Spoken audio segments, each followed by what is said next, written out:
Hi. Hi, everyone. Thank you for joining us today. It's a bit early. Let's give it 2 more minutes to wait for everybody else to join. Feel free to get a coffee or a glass of water, and we'll be right with you.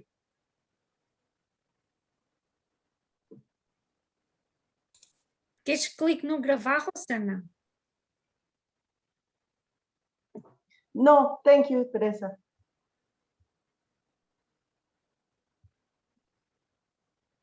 Okay. Well, again, everyone, welcome today to this webinar. Thank you for joining us and for giving us your time. I'm going to present the panelists that we have with us here today.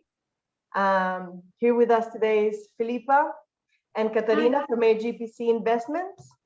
They're going to be talking to us about the tax frame in Portugal and an amazing benefit that expats seek when they come to Portugal, which is the non-habitual resident tax. And then I also have Teresa with me. She's my partner at Global International Relocation. She is one of our most senior immigration lawyers. And then myself, I'll be talking to you about visas. My name is Rosana, and I am also part of Global International Relocation. And just to give you a little bit of a starting point on who's Global International Relocation, we are a company that it's in charge of helping expats all the way through the process of relocating to Portugal. We help them with visa processes, with finding a house, a school for the kids, moving your belongings to Portugal, anything that you can think of that you need to know when coming to Portugal, we can help you with. And we're sponsoring together with Filipa and Catarina this webinar today. So just before I get started, I just wanted to remind you, we are giving away a 15-minute consult after the webinar to anyone that's interested with one of our expertise. It could be with our lawyers or with Catarina and Filipa about taxes. Just make sure you drop us an email after the webinar whenever you feel like you need to talk to us at portugal@global.pt, and one of us will get in touch immediately to coordinate. It will be a Zoom meeting, and you can ask any questions that you have. But also, at the end of the webinar, which will last about 40 to 45 minutes, we'll have a 10-minute Q&A. So you feel free to type any questions that you might have on the chat box below there. And having said that, let's get started now. I hope you enjoy what we have to say to you today, and make sure you write down all the questions that might come up about the information we're giving you in this webinar. Just to tell you a little bit what are the points that we're going to cover today. We're going to start talking about the D7 visa and also the golden visa for Portugal. When you come to Portugal, you have plenty of visas to choose from, but we decided to talk about these two because these ones are the ones that are most sought by expats that want to come here. We're also going to be talking about the Portuguese tax framework and the tax benefit for expats. That will be Filipa talking. And then at the end, I'm going to close talking to you a little bit about the different upcoming areas in Portugal where people it's likely right now to invest for housing, and explain to you what's best, whether to come here and rent first or to buy and make an investment in real estate. Let's start now with the D7 visa. The D7 visa, it's not actually a new visa. We've had it around for a while, but it was most famous for retirees, people who wanted to come as a retiree to Portugal, and they applied for this D7 visa. It was also called the passive income visa. But because of the world that we're living in today, it's gained now fame to be an eligible visa for other types of profiles like freelancers, digital nomads, remote workers, company owners, or families that are living out of passive incomes or investments. So basically, anyone that can prove that have enough funds to sustain themselves and their families when living in Portugal can actually qualify for this visa, what makes it really, really interesting. What are the requirements to qualify? Well, just like I said before, the initial thing is that you have enough funds to sustain yourself and your family when coming to Portugal. And how much is that? So according to the law, the main applicant of the visa needs to have a monthly income of at least one minimum wage, Portuguese minimum wage, which at the time is 665 euros. Obviously, the more you can prove that you have, the better, right? We don't want to be right there in the line because you will get asked a lot of questions. So that's for the main applicant. For the second applicant, which will be the partner, it's 50% of that amount on a monthly basis. And then for the children, it's 30% per each. So normally what we say, just to make sure, is at least make sure by couple, where every two people in a family unit, you have at least 1,000 euros a month to as an income to come and live in Portugal. And if you can have some money saved in a bank account that you can show, you can sustain yourself for that amount of time, then that's even better. The second requirement, that's another really important one, is that you need to have a clean criminal record. FBI background check in the US. And when we say clean, it's clean. There could be, if you have any minor issues, you need to talk to our lawyers to make sure that that's not going to be a problem when applying for the visa. The third main thing is that you actually have to come and live in Portugal. And the reason I'm saying this is because we have a lot of people saying, well, if we get the visa application and we get approved and we get our residence permit, can we just go back to the US and come back only on the summertime and be residents on the summertime? No. In order to maintain this residency, you need to live in Portugal for at least 6 months in a row in the period of 1 year, or 8 months alternatively in the period of 1 year. So make sure you actually want to come and live here. What are the benefits? The benefits are great. The first one that I want to say is that it's the cheapest way to get residency here in Portugal, actually the D7 visa. The cheapest and the quickest way is the D7. The other one is obviously you get free movement across the US. Once you hold a residence permit for an EU country, that grants you the freedom to move around with that without having to get a visa for movement. The other reason is access to the national healthcare system. For countries like the US, where private healthcare is so expensive, the idea of coming to a country where you can get free or almost free access to good healthcare, it's very attractive. Right now, because of the situation we're living in, our health system is a little bit overboard, but we trust that by next year, we're gonna go back to some sort of normalcy. But even if you decide to go with a private insurance, which a lot of people do, I'll give you an example. We are a family of 4 people in my household. And I think we pay somewhere around 100 euros a month for the 4 of us to have a full coverage health insurance. So compared to some of the countries that are seeking to move to nationals that are seeking to move to Portugal, that's a lot lower.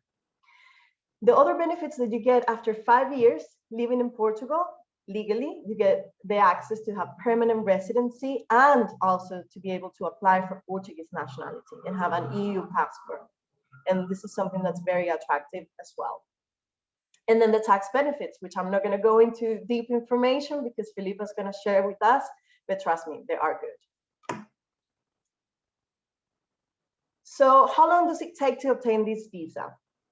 And take this information with a grain of salt because of COVID at the moment, timeframes are a little bit sketchy. Some things take longer, some things are exactly the way I'm presenting them here in this flow chart, right? But this is mostly the process since you apply for the visa until you actually have your residence card in your hand and you're living in Portugal, it takes about 8 months. And this is how these 8 months work. The initial 30 days after you've made the decision, it's for gathering documents. So you comply with the first initial 3 requirements I spoke about, but then you still to get other documents, apostille, translate documents, all of that we can talk about that in the 15-minute consult that we're offering you. So after those 30 days, you can submit your application to the Portuguese Consulate in your country of origin. And once you submit that application, it takes approximately between 60 to 90 days to actually be granted the visa. Mind that this is a 2-step process. The first step is to obtain the visa in the origin country.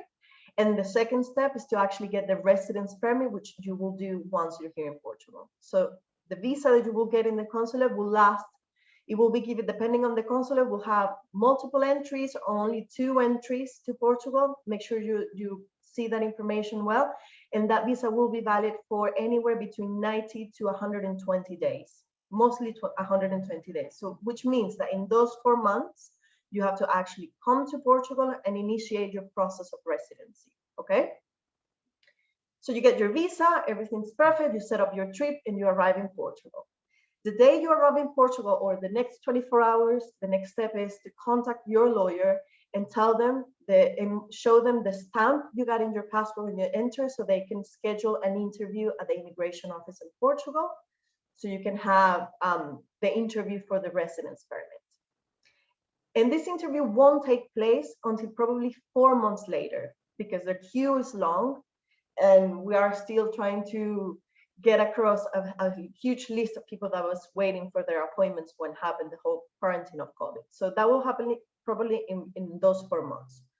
But during those 4 months, even if your visa expires, you are still legal in Portugal because you're in the process of getting a residency, okay? So don't worry about that part of the process.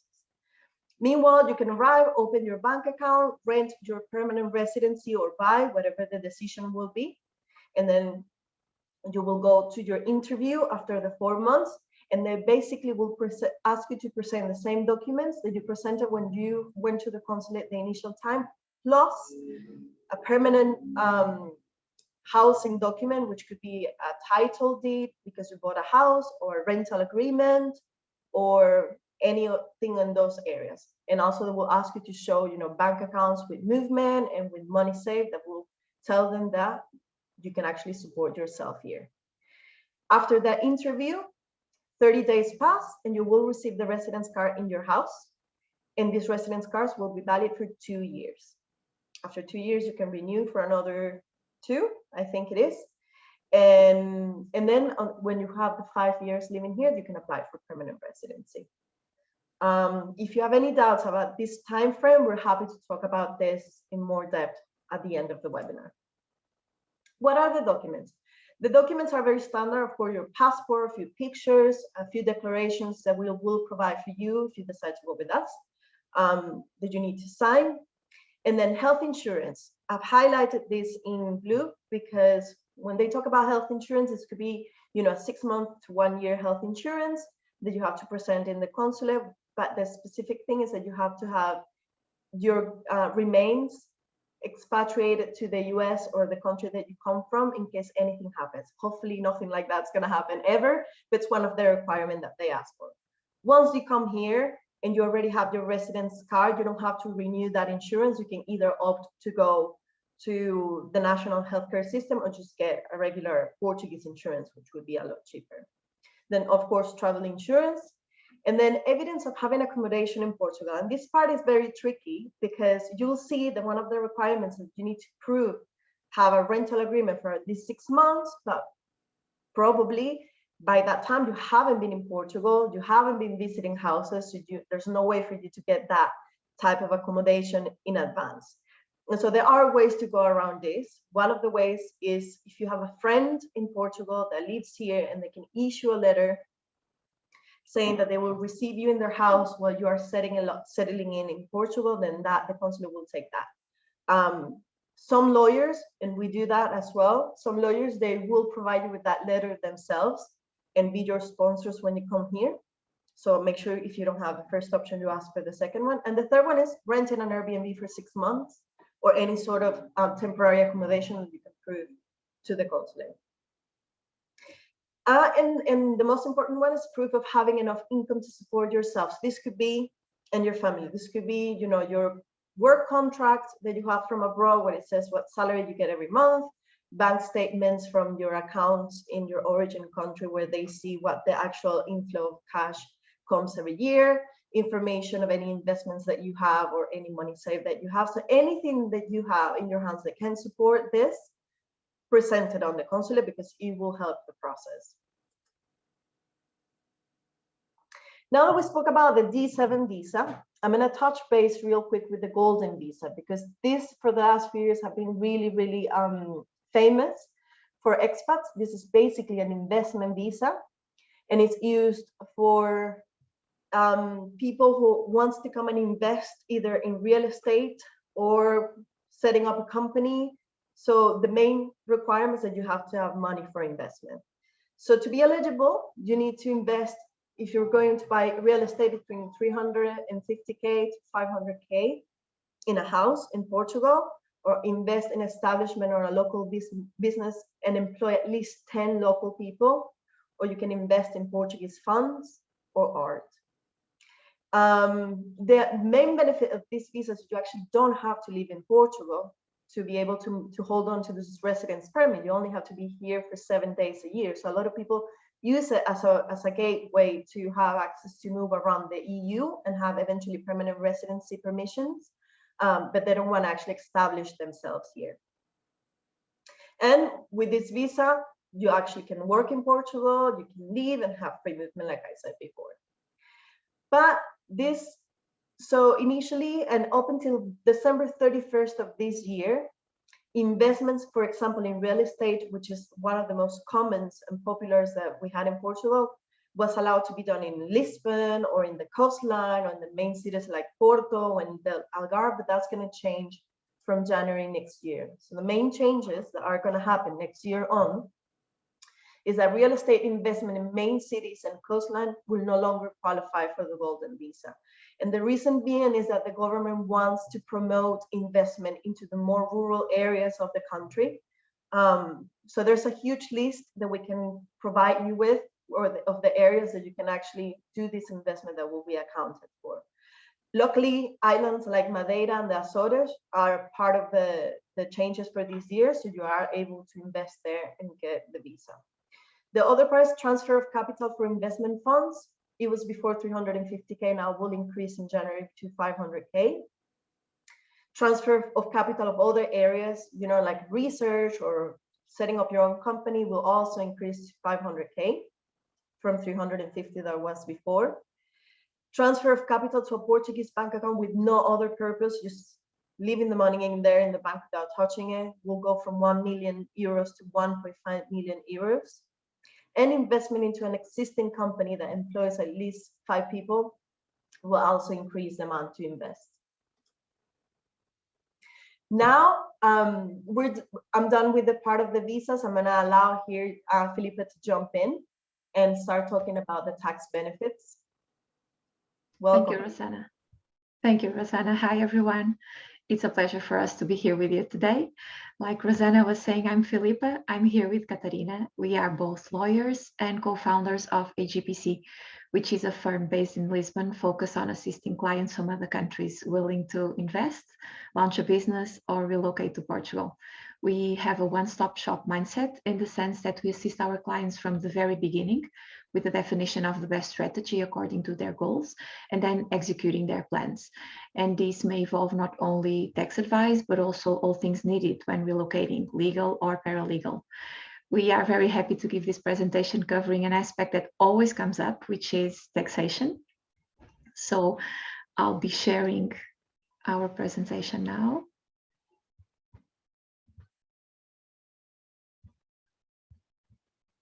I believe you can see it, but please let me know if you don't. Okay, so today we will be mainly talking about these topics: becoming a Portuguese tax resident, taxation in Portugal, a general overview, then with a specific focus on real estate and its tax framework, obviously mentioning the non-evitable residence regime Rosanna was just talking about, and then just a quick note about the double taxation agreement between the US and Portugal. As you may be aware, or as you will probably be aware once you start relocating or thinking about launching your project in Portugal, the first thing anyone really needs to do is to obtain the Portuguese tax number, or NIF, as we call it. You can get NIF while you are still living in the US, and for that we will need to show to the tax authority your passport, a proof of address in the US, and you will need to appoint a tax representative. A tax representative is a person or a company domiciled in Portugal who takes the responsibility of representing you before the Portuguese tax authority while you are not living here. And this is a requirement by the tax authority to grant you the NIF. But if you are relocating to Portugal, then we can just show them your passport and the proof of address in Portugal. So you need to show them that you have a place to stay. You can either show a deed of a property you may have purchased or a long-term lease with at least 6 months.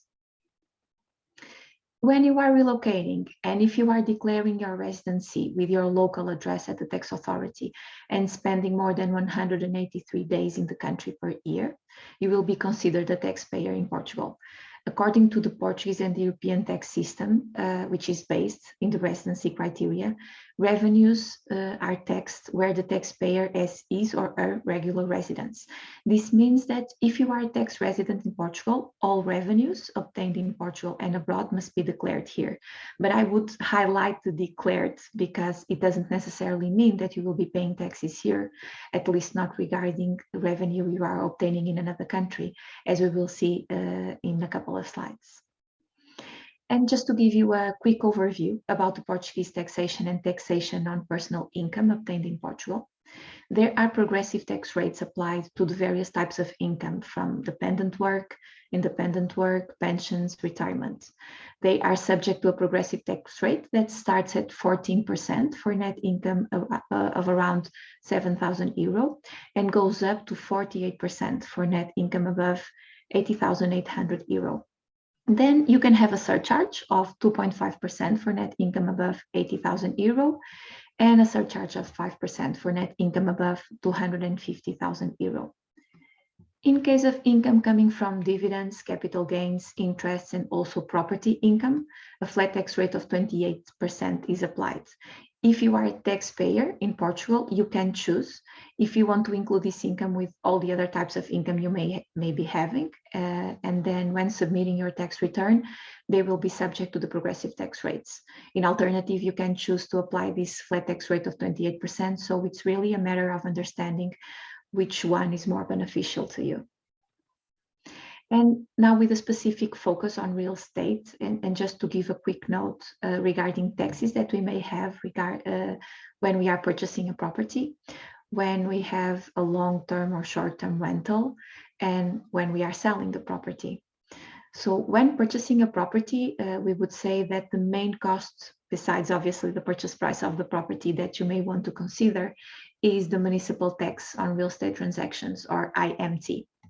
So for residential properties, IMT starts at 1% and goes to 5.5% for properties with a purchase price up to roughly 550,000 euro.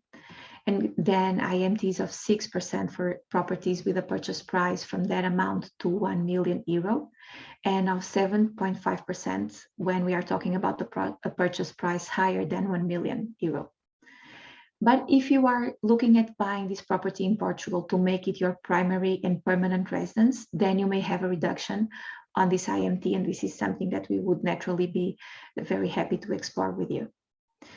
Then if we are talking about urban properties, the IMT is of 6.5%, and in the case of rural properties, 5%. There are also other costs that you may want to consider when purchasing a property. Stamp duty at 0.8% of the purchase price of the property, and then notary public fees between 500 and 1,000 euro, and also the land registry of 250 euro per property. Every year, while you are the owner of the property in Portugal, you will have the municipal property tax. It's paid annually. You can choose to pay it in 1 or 2 installments. And for urban property, it goes from 0.3 to 0.5% on the tax value of the property. And this tax value of the property is determined by the tax authority and is usually lower than the purchase price declared on the deed. In some cases, you can have a tax rate of 0.7% for properties above 1 million euro. In the case of rural properties, the municipal property tax is of 0.8%. Then if you are considering purchasing a property and then having some income, having a tenant and a long-term rental, you may want to know that the rental contract must be registered at the tax authority, and you will need to pay a stamp duty corresponding to 10% of one rent. Then to the rental net income, a flat tax rate of 28% will be applicable. If you are a tax resident, you can choose if you want this flat tax rate of 28% to be applicable or to include this rental income with other types of income you may having and be charged according to the progressive tax rates on personal income tax. If you are willing to make a rental contract with more than 2 years, the tax rate can go down up to 14%.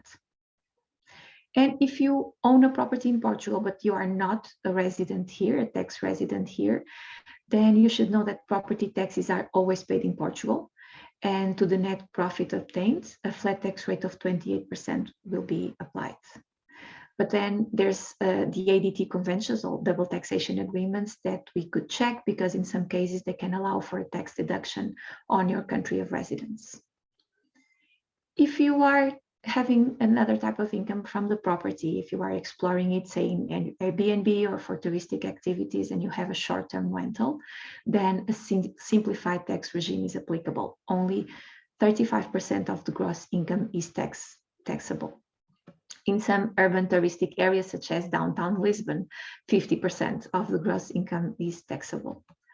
Your income, this income will be included in your individual taxable income and taxed according to the progressive tax rates. If you are a non-resident landlord, then as you know, the taxes will be paid here. And in this case, the flat tax rate is of 25%. And again, we can check the double taxation agreement and see if there's space for a tax deduction in your country of residence. If you are selling the property, and you are a tax payer in Portugal, only 50% of the capital gain is taxed. And the capital gain will be included in your individual taxable income and taxed according to the progressive tax rates. But there might be a tax exemption. So if the property you are selling is or was your main residence and the value of the sale is fully reinvested in another property, that will be used as your main residence in Portugal or in any European country, then you can be eligible for a tax exemption. If you are not a tax resident in Portugal, then the capital gain will be taxed at a flat tax rate of 28%. When considering relocating and starting to be a tax resident in Portugal, this may come with a big benefit, which is the NHR that Rosanna was mentioning. Citizens who haven't been a tax resident in Portugal for the last 5 years and become a tax resident can apply for the non-evitable resident regime or NHR. This is a special tax regime which was conceived to attract foreign investment through low tax rates on personal income to people who relocate to Portugal. And it benefits entrepreneurs, professionals qualified in high value added activities, pensioners, and high net worth individuals. We have here some examples of activities which are considered of high value added. And we see here directors and managers of companies, university professors, doctors, authors, skilled workers in the industry and construction. But I would say the list is very long and it's definitely worth checking if you would be eligible for this regime. So this NHR status must be requested to the Portuguese Tax Authority, which means we need to submit an application. And once it's granted, it's possible to maintain tax rates and exemptions for 10 years. And just to give you a quick example of how it works, if we are talking about professional income and you are obtaining it in Portugal, you will be eligible for a flat tax rate of 20% for the 10 years. Instead of the progressive tax rates that can go up to 48% as we were seeing before. And if your professional income is obtained abroad, it can be exempted in Portugal. In the case of the US, and because there's the double taxation agreement, we know that this income will be taxed there, so it won't be taxed here. In case of dividends, capital gains, and interests, and if they are obtained in Portugal, the flat tax rate of 28% will be applicable. And if it's obtained abroad, namely if it's obtained in the US, it will be exempted here. And there are also specific rules for capital gains on real estate. I would just mention that even if the NHR status is not applicable to you, even if you are not eligible, we still have the Convention for the Avoidance of the Double Taxation. So Portugal and the US have signed this DTA and it allows for a tax credit, and we make sure that through this DTA, you are avoiding double taxation. After 10 years with the NHR, if you are still living in the country and if you intend to stay, the progressive rates on personal income tax will apply, but only to income obtained in Portugal naturally. Working with clients from the US, we are well aware of the unique framework and some specific requirements in place, namely to open and hold a bank account outside the US and specific information that needs to be given to the tax authorities in the US. And we'll be more than happy to assist you with that as well. And finally, some quick notes just to say that there is no wealth tax in Portugal, only a municipal property tax as we've seen before. There is no inheritance tax for direct heirs, so spouses, children, and parents. Donations will have a stamp duty at a flat tax rate of 10% of the value of the property. The Portuguese inheritance tax rules are usually applied to the properties located here, but in some cases, the legislation of the nationality may be applicable. And some of our clients like to know that there are some tax benefits if you are looking into investing in research and development activities, namely if you are interested in establishing a company here and making those investments through the company, then you can have very interesting deductions to the taxes to be paid by your company here. And that's it. We leave you here with this quote from our Prime Minister, which I believe shows well our government's willingness to attract qualified professionals to our country. You also have here our contacts, and we would be more than happy to connect if you would like to discuss your specific case or just to get to know each other. Thank you.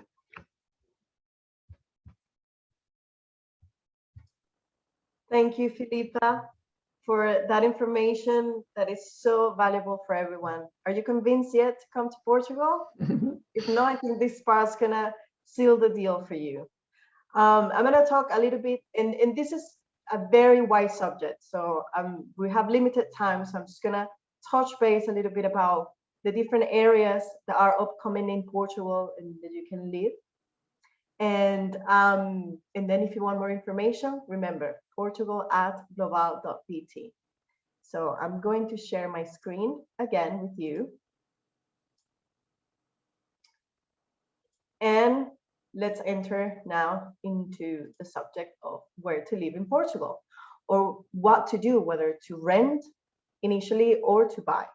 And normally this is something that we advise in a very personal level to anyone who is planning to come in Portugal, even if their main reason to come here is to invest in real estate. We'll say rent first. Portugal is a small country, that's true. I think we're about 11 million people living here, but no matter where you go in Portugal, culture is different, food is different, lifestyle is different. There's so many different areas that it actually appeals to everyone. And so we like to invite people to come and rent for a year, travel around the country, and see what is the area that best suits you. I'm going to talk now about the three or four main areas that people look at when they're coming to Portugal. Initially, obviously, let's talk about Lisbon and Porto, which is the main cities and that everyone loves when they come in here to visit Portugal.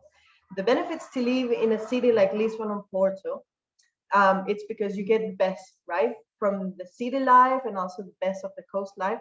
Both cities are surrounded by the coast. And so you have the lively of the cultural life and restaurants, very, very tastes, and the nightlife for the younger ones or people who like to go out. But also you get the relaxation of, you know, going to the beach on the weekends and enjoying that way of life. And then there's no language barrier. So most Portuguese, and mostly Portugal, people know and understand very well English, especially in cities like Lisbon and Porto. Most Portuguese speak perfectly good English, and so you won't ever feel like you don't know how to communicate here. Even I said that, I encourage you to, when you come here, to take some Portuguese lessons and learn some words, because Portuguese are very appreciative of people who try to speak their language. There's a good work-life balance. For those that are coming here on a freelance basis or as a digital nomads, there are lots of working spaces and activities. There's a raging community and an amazing community, very vibrant community of younger people working and coming to Lisbon and Porto to work. Both cities have an amazing public transport system internally and outside as well. So you don't need a car to actually live in any of those cities.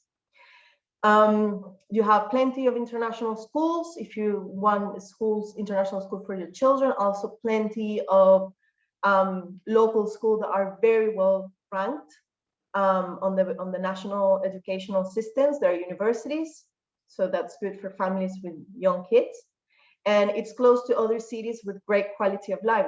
To give you an example, in the center of Lisbon, in the closest area of Lisbon, we have areas like Cascais, Sintra, which is only about 15 minutes away from the downtown and very well connected by public transport, but life is a lot more slower in those areas. And this is very quick, but I wanted to give you an example how much would it cost to rent or to buy in the city of Lisbon or Porto. And I'm taking as an example downtown, an apartment downtown to buy, an apartment downtown to rent, and then in one of the peripheral areas. And I don't know if you can see very well here the price, but for example, to rent an apartment in downtown Porto, a 1 bedroom or 2 bedrooms, it could range anywhere from 800 to 1,500 euros a month. For 2,000, you can actually rent a house with 3 or 4 bedrooms in the outskirts of Porto and have connection to the city. Same thing happens in Lisbon, it's a little bit higher. So if you want to live in downtown Lisbon for a 2-bedroom or 1 or 2 bedroom apartment, it could be between 900 to 1,500 as well. But if you want to live in the outskirts, you can find a house for 2,500 or something like that.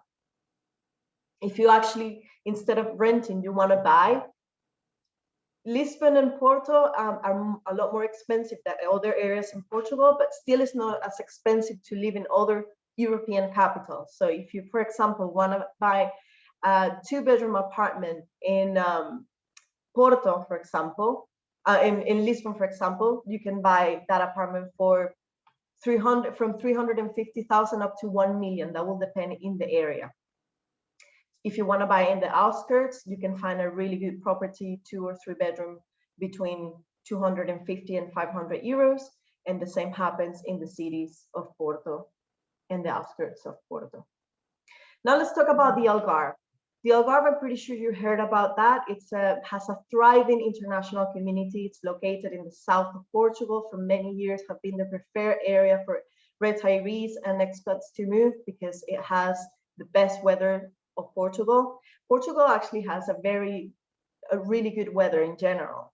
So we're talking about 280, 300 days of sunshine, depending on an average. But the Algarve is the one that gets most of those days of sunshine. It also has a beautiful coastline, and it's very close to the south of Spain as well. The benefits of living in Portugal, obviously, like I said, is the weather. It has beautiful beaches, and also you can still buy some property at reasonable prices in that area. And you have the option to buy in the towns that are most vibrant, where they have really new constructions with pool and close to, where everything's happening, or you can buy more rural houses, which a lot of people tend to do, so they can invest in reforming those and remodeling those and have a house in the countryside area. And then this is a benefit that goes for all of Portugal. It's safety. Portugal is one of the safest countries in all of Europe. The criminal rate is very, very low. So again, an example, for example, if you wanted to buy an apartment, a 3-bedroom apartment in one of the downtowns of the little towns in the Algarve, it will be between 200 to 350,000. If you want to buy like a rural house in the outskirts of those towns, the Algarve is a very wide area. You can find a rural 5-bedroom house ranging from like 400,000 euros up to 1 million, depending on the kind of house that you want to live in.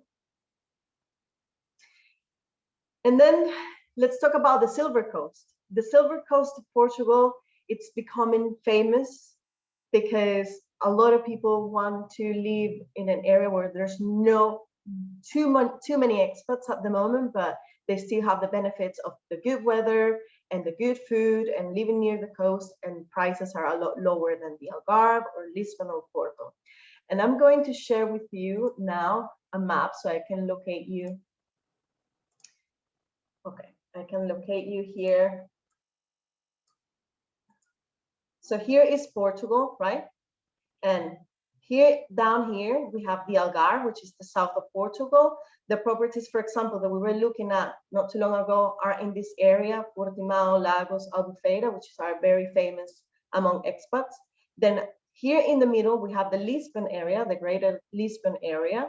This is downtown. These are the smaller cities that are around that are very famous, like Cascais and Sintra. And then we have here Porto, which is on the north of Portugal, and this is the second main city. Okay, this area right here that starts around this area here, it's called the Silver Coast.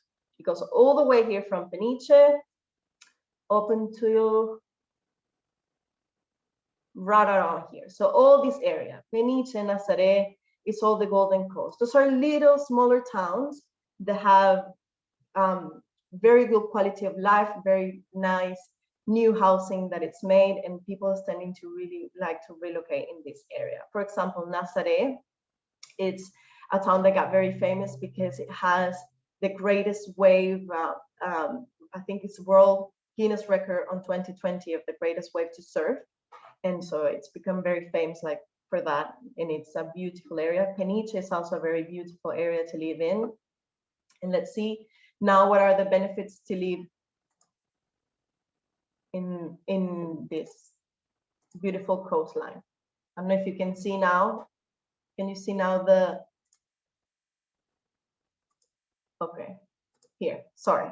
Okay, one of the benefits to live in the Silver Coast is housing. Like I said, in general, it's more affordable, still doesn't have those prices that you see in Lisbon. So for a good amount, for a little amount, you can get a good deal of space in a house. It has a beautiful landscape and cultural heritage. There are smaller towns around it that they're completely different. The food and the cultural inheritance is completely different. And its proximity to major cities like Lisbon and Porto, because it's located right in the middle. It has good transport either to Lisbon and access to, you go to the airport and travel around, or you can go up to the north and it's also very close. And then you have surf for those who like this sport, which a lot of people come to Portugal for the surf. And the summers are a bit cooler than the ones in the Algarve because it's more located to the north of Portugal. There's a lot of the marvelous Atlantic breeze that comes in, and so it makes it a little bit more fresh to live there. To give you an example about properties, Nazaré, which is a very famous town, you can find apartments to rent between one or two bedroom between 500 and 600, 700 euros, which is a lot lower than what we just saw. If you want to buy an apartment overlooking the sea with 3 bedrooms like this one that it's in construction here, you can find those between 250 and 400,000 euros.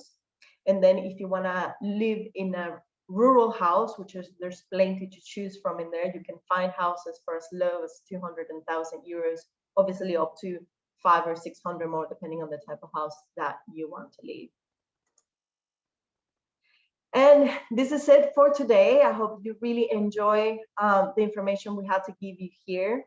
And I know we already have some questions, so I'm going to stop sharing and to address those questions in a minute. I just wanted to remind you that you have 15 minutes and a free consult, video consult through Zoom with one of our experts. Make sure to drop us an email to portugal@global.pt. We'll be very happy to talk about your specific situation. And having said that, let's see a little bit of the questions that we have in here. So we have, is it okay to travel to Portugal as a tourist while processing the application? From Canada, we can travel to the EU for long periods as a tourist. Yes and no. And yes, why? Because you don't need a visa to enter Portugal, and you can actually come with your Canadian or US passport and stay here for 90 days. However, because of the pandemic for the last year, the non-essential travel is not permitted. So you need to have a visa to enter into Portugal until further notice. And that's why we always encourage people to get their visa initially and then travel with a visa to Portugal, because otherwise they will not let you in. This will change once the pandemic is under control. we don't know when that's going to happen. So, but for the moment, no matter if you generally don't need a visa to travel to the EU, you will need it now. We have another question here, and I think this is directly to Filipa and Catarina. I am an American with dual citizenship in Portugal. Will Portugal tax my Social Security retirement benefits or IRA income if I move to Portugal? Well, hi, Rosanna. Thanks for asking that. Well, in 2021, it became in force a new legislation about the NHR and pensions taxation, saying that all the foreign pension income will be taxed under a flat rate of 10%. However, once we have the treaty between Portugal and USA, we believe it must be studied in each particular case.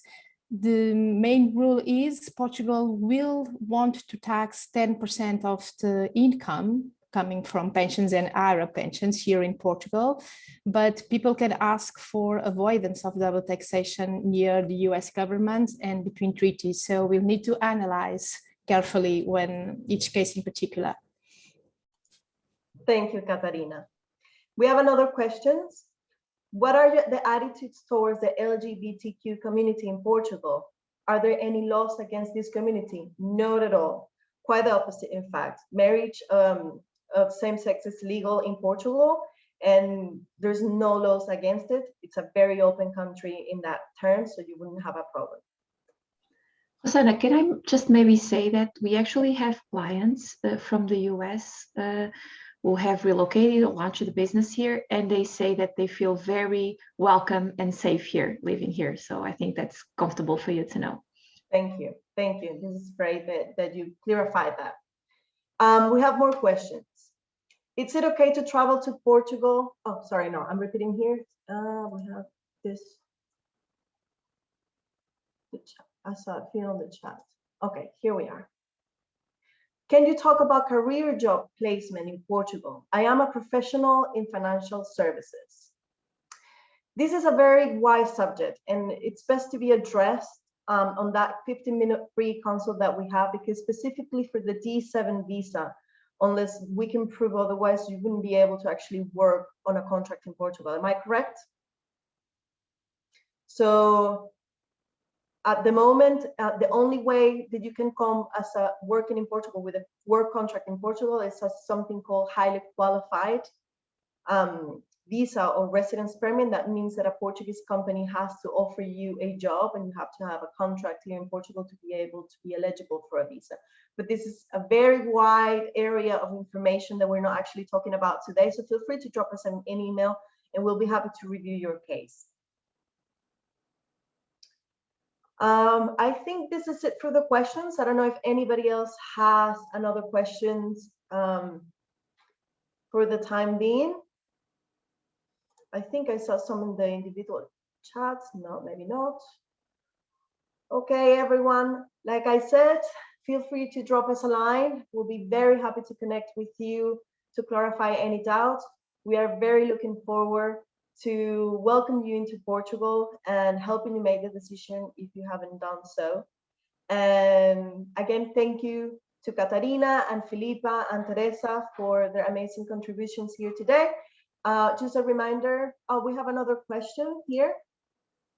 I am living and working in Hong Kong. Is it possible to complete my paperwork while living in Hong Kong? Yes, definitely. You don't have to be only from the US to be eligible for these types of visa, and you can do it from anywhere in the world as long as you comply with the requirements we talked about initially. So make sure you write to us and we'll help you out with your case particularly. There's another one that says, I have a niece and will be applying for the D2 visa. My intention is to go with my EUS job, but wonder if this will be too complicated. Did you have any information about this? It's about the same situation. Teresa, I don't know if you want to jump in and answer this. I think you have your... Okay, yeah. Okay, so I think that that's a case that should be seen case by case, that should be addressed to us directly with the email explaining the situation, and it will be analyzed. Yeah, basically, if you have if you have a work contract with a US company, but you're allowed to work remotely, there are options that we can go, either the D2 or the D7. So I don't think it will be a problem. There's another question, just to confirm, at this moment, we do not know if Social Security income from US will be taxed in Portugal, correct? Katarina, I don't know if you want to take this. Well, they established they want to apply a 10% tax rate to all foreign income regarding Social Security and pension. The procedure then afterwards to avoid that, it's analyzed case by case and how it can be exempt or not and how. So the main rule is to tax 10% of the income from pension. Then we need to see how to exempt it and avoid the double taxation. Great, thank you, Katarina. We still are getting some more questions. Thank you for responding to my question from Hong Kong. I didn't mention that I am from the USA. The original message was I am living and working in Hong Kong. Is it possible? Yes, no problem. As long as you have a residence card in Hong Kong, you can apply for the D7 visa in the Portuguese Consulate in Hong Kong, which actually I don't think it's in Hong Kong, but in Macau. It's the correspondent for Hong Kong. It's actually located in Macau. So if you have a residence card for Hong Kong, you can apply there, no problem. Well, everyone, we are now at the end of the webinar. Just a reminder, this webinar will actually happen again on the 22nd of April. So if you have any people that you know that couldn't make it today, make sure you forward the information to them. We'll be happy to send the invitation. And any other questions that you might have, please send it to us through portugal@global.pt. We'll be happy to address them. Have a great afternoon or morning for those of you in the US, and hopefully talk to you soon. Bye-bye. Bye.